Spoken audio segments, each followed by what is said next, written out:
Hi hello welcome to my series ఆస్ట్రియాలో ఇంతే. మనం అందరం అనుకుంటాం కదా ఆస్ట్రియాలో మొత్తం ప్యాక్డ్ ఫుడ్డే ఉంటుంది అని. అలా ఏం లేదండి, ఆస్ట్రియాలో కూడా మన ఊర్లో లానే అన్నీ ఫ్రెష్గా దొరుకుతాయి. అలా నేను గ్రాట్స్లో ఉన్న ఒక పాల కేంద్రానికి తీసుకెళ్తున్నా, వెళ్దాం పదండి. ఇది గ్రాట్స్లో ఉన్న అగ్రికల్చరల్ అండ్ ఫారెస్ట్రీ స్కూల్ అనమాట. నన్ను చాలామంది స్టూడెంట్స్ అడిగారు ఆస్ట్రియాలో అగ్రికల్చర్ కాలేజ్ ఉందా అని.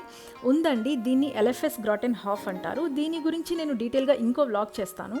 ఇక్కడ లోపల ఒక ఆవుల షెల్టర్ ఉంటుంది. ఆ ఆవుల నుంచి వచ్చే మిల్క్ని మనం డైరెక్ట్గా తీసుకోవచ్చు అండ్ చాలా తక్కువ కాస్ట్కే. ఒక లీటర్ 1.3 యూరోస్ అనమాట.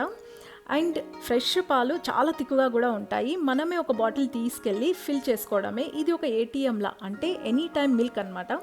మన ఊర్లో కూడా ఇలాంటి సెల్ఫ్ సర్వీస్ మిల్క్ మెషిన్ ఉంటే బాగుంటుంది కదా. ఇలాంటి ఇంట్రెస్టింగ్ విషయాల కోసం ప్లీజ్ ఫాలో. బై.